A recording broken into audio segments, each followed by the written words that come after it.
Her mother shamed her, then begged for forgiveness. My mother never hit me. She didn't need to. Her words did the damage. She didn't scream or curse. No slamming doors, just quiet judgment, cold eyes, backhanded compliments served with a smile. When I was 6, she told me I had a face for television, but a body for radio. I didn't even understand the joke. I just knew it meant I should feel ashamed. At 7, I learned that love came with conditions. Hugs were tighter when I skipped. Dessert, her praise sweeter when I came home lighter.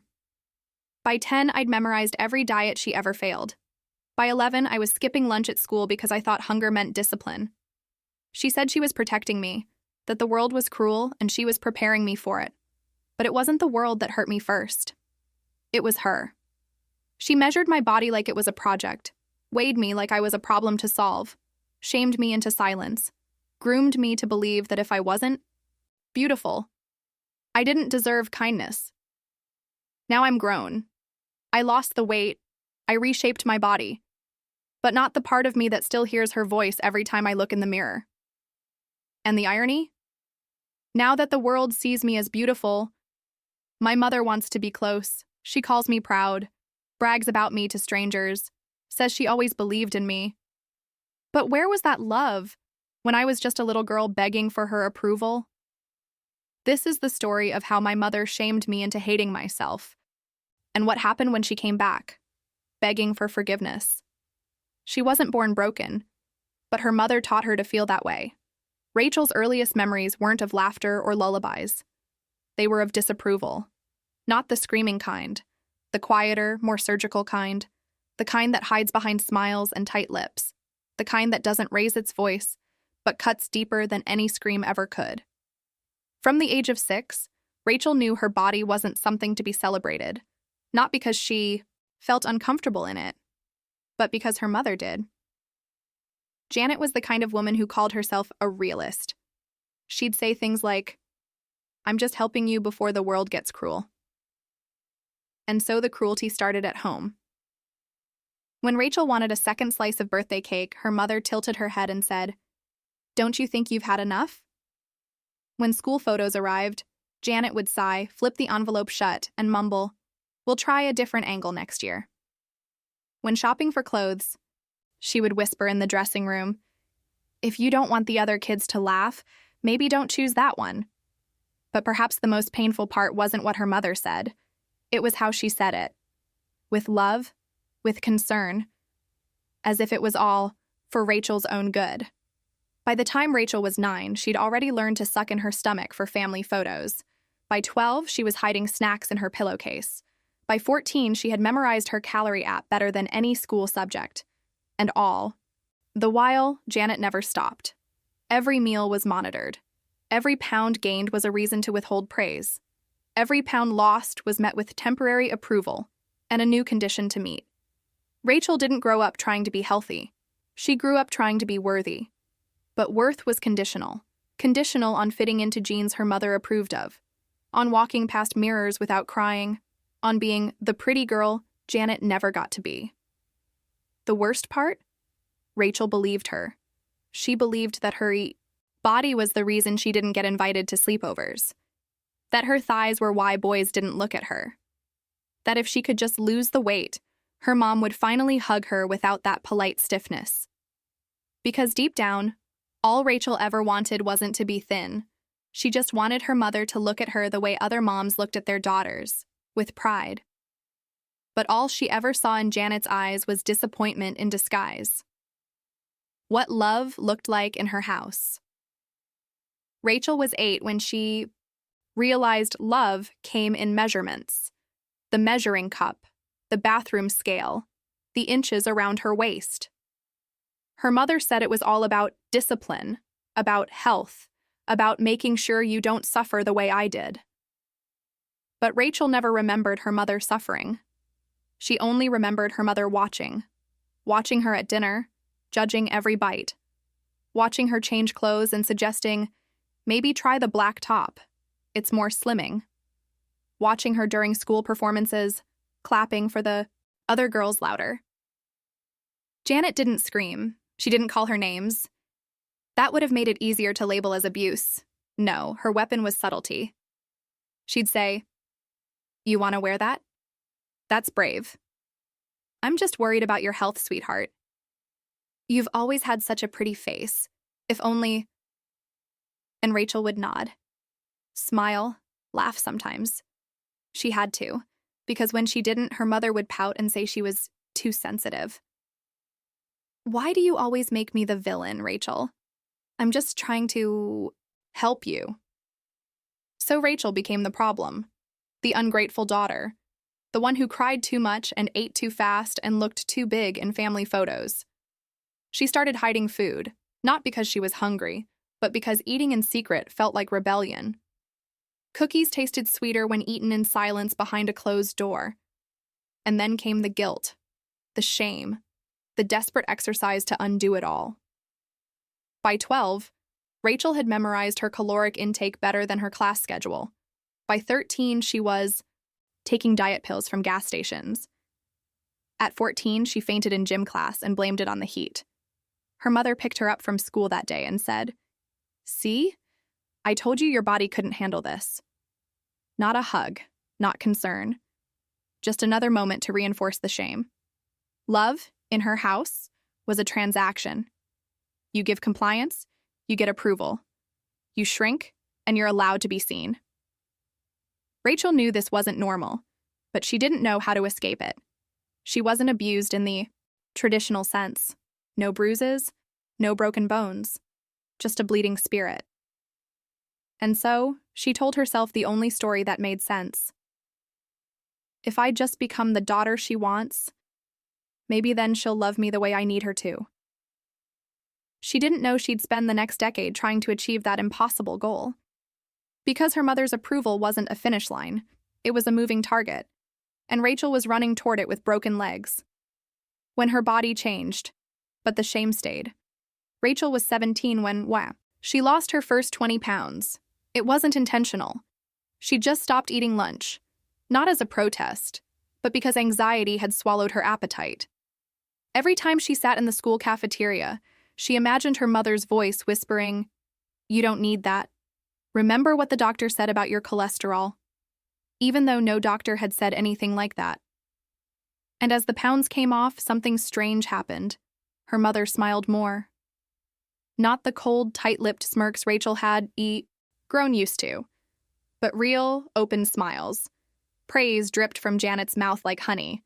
"You look lovely in that dress. Wow, your face really pops now. I can tell boys are going to start noticing you." Rachel didn't know how to feel. It wasn't happiness. It wasn't pride. It was permission.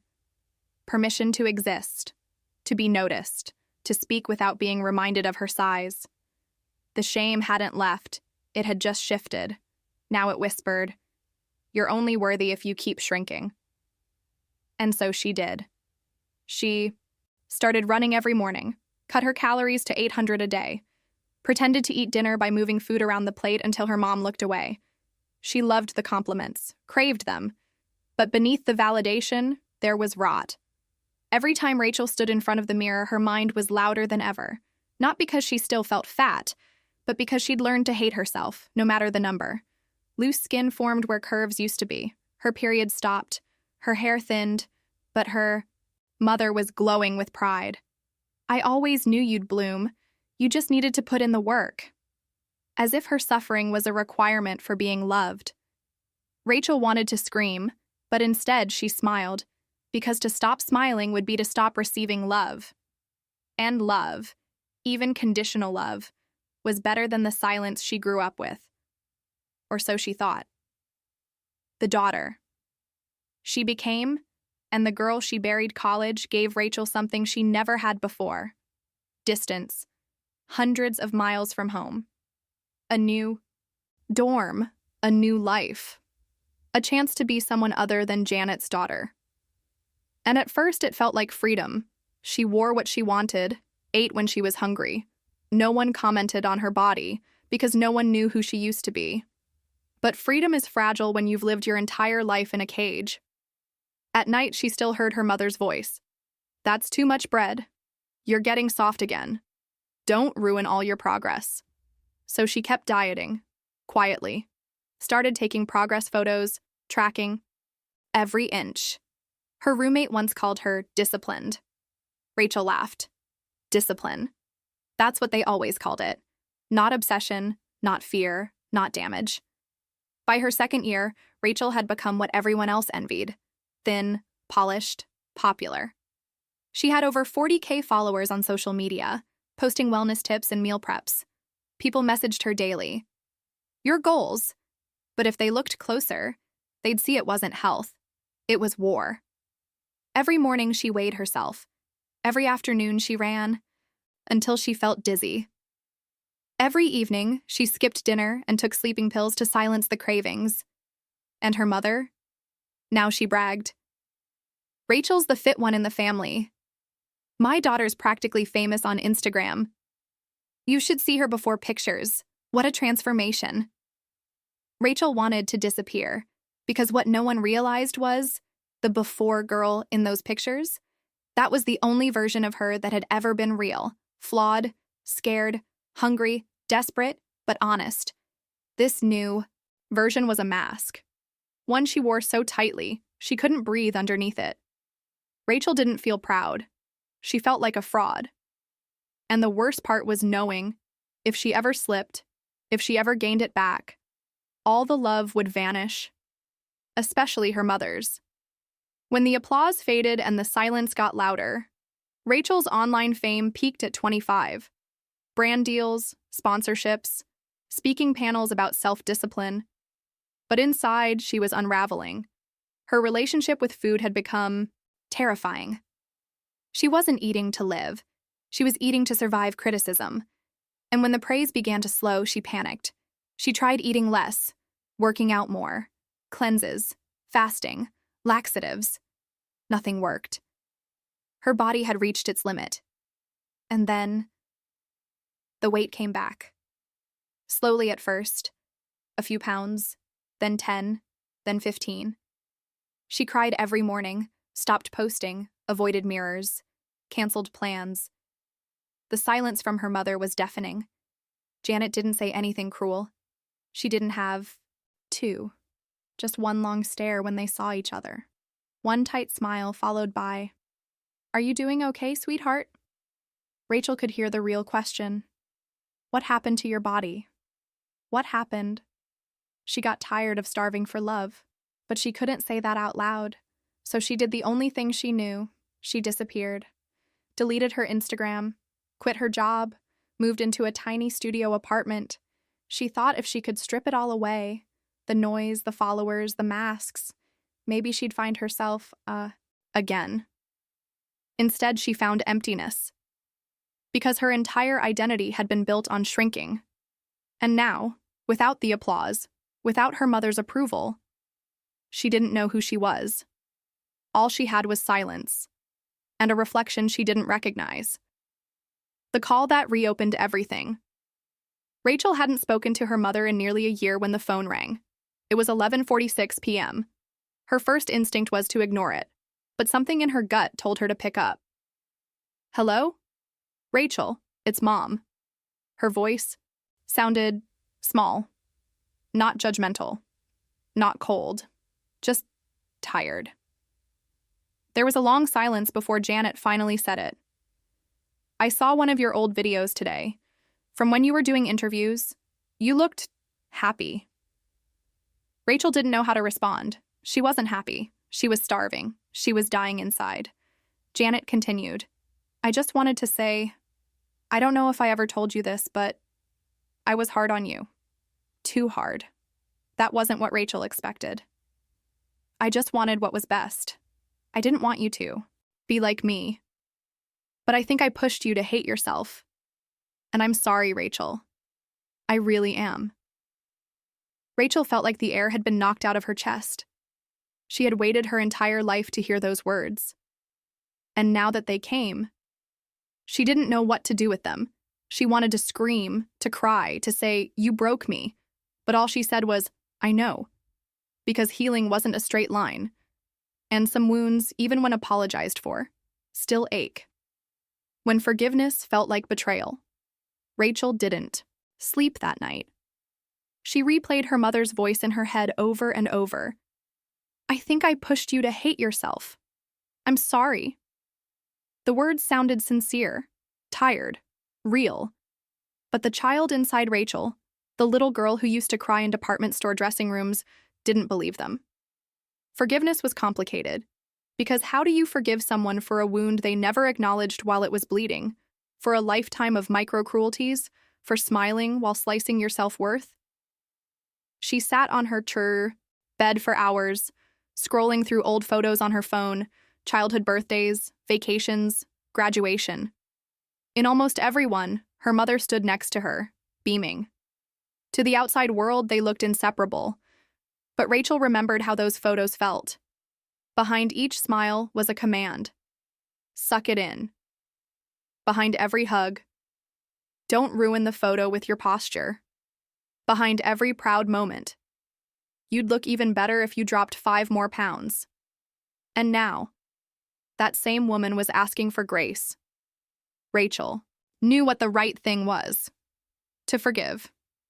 To be the bigger person. To let go of the past. But part of her couldn't help but think, if I forgive her too easily, does that mean what she did was okay? She wanted closure. But she also wanted her pain to be seen, not brushed aside with a blanket apology. Forgiveness wasn't a doorway. It was a minefield. And Rachel had no idea how to walk through it without losing herself again. So she decided to write a letter. Not for her mother, but for herself. A place to pour everything. The hurt, the confusion, the years of trying to earn love. It started with, "Dear Mom, I want to believe you're sorry, but I need you to understand what it did to me." And for the first time, Rachel told the truth. Every ugly, beautiful, broken piece of it. She didn't send it, but she didn't need to. Writing it was the first time she'd spoken for herself instead of performing for someone else. And in that moment, she realized maybe the real forgiveness didn't need to be given to her mother. Maybe it needed to be given to the girl she once was, the girl who deserved better. The mirror finally spoke back. Weeks passed. Rachel didn't call her mother again. She wasn't ready. But something had shifted inside her. For years, the mirror had been her enemy, a reminder of failure, of disappointment, of not being enough.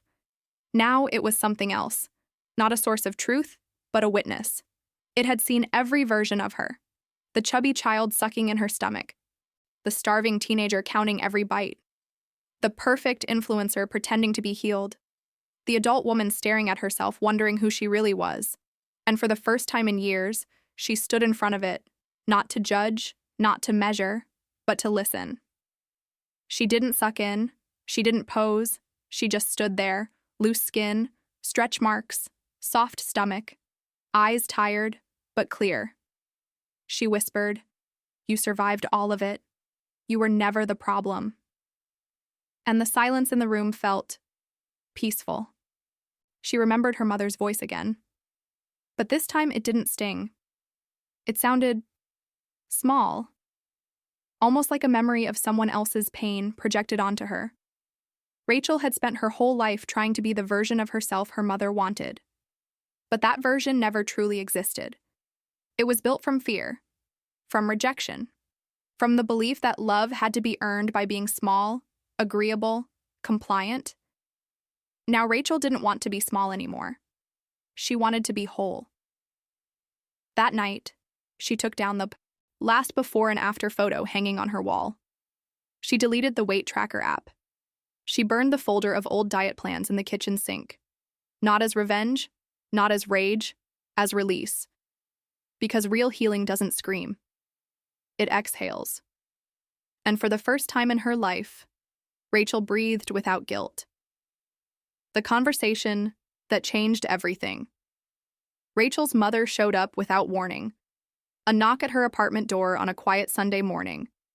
Janet stood there with a bag of groceries and eyes that looked older than Rachel remembered. Not just age, but regret, grief, hesitation. "I brought your favorite," she said, holding up a carton of strawberries. You always loved these as a kid. Rachel stared for a moment, unsure whether to laugh, cry, or close the door. Instead, she stepped aside and let her in. They sat in silence for a long time, the kind of silence that only happens when there's too much history to unpack in a single breath. Finally, Janet spoke. I read the letter, the one you left in my mailbox. Rachel froze. She hadn't planned to send it, but maybe a part of her had hoped. You were right. I didn't protect you. I projected everything I hated about myself onto you. And when you started shrinking, I felt proud. Not because you were healthy, but because you were succeeding where I failed. She started crying. Real tears. Raw. I don't expect forgiveness. I just needed you to know. I was wrong, deeply wrong. And if there's any part of you that can let me be part of your life again, I'll earn it. Day by day. Not with praise. Just by showing up. Rachel didn't rush to hug her, didn't burst into forgiveness. She just sat quietly, processing. And then she asked, "Why now?" Janet wiped her eyes. "Because I see you clearly for the first time. Not your body, not your weight. You. And I'm so sorry I ever made you feel like that wasn't enough." Rachel still didn't know what came next. But for the first time in years, her mother wasn't a judge. She was just a woman, flawed, scared, and trying to make things right. And Rachel? She was finally being seen without needing to shrink. Redemption isn't a mirror.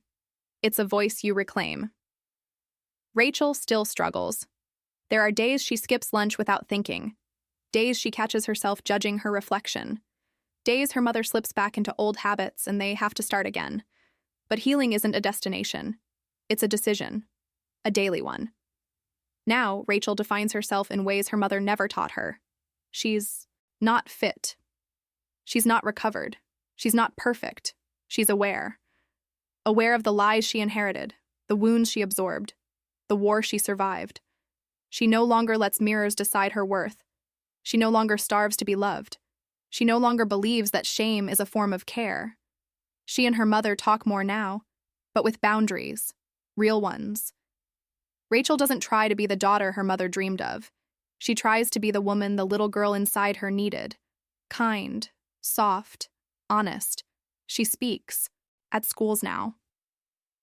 Not about weight loss, but about worth. She tells young girls, your body isn't the problem. The way the world talks about it is. And every time she says it, she feels that voice inside her growing stronger. Not the voice that once said, you're too much, but the one that now says, you're finally enough. That's what redemption really is. Not being seen differently by others, but finally seeing yourself without shame.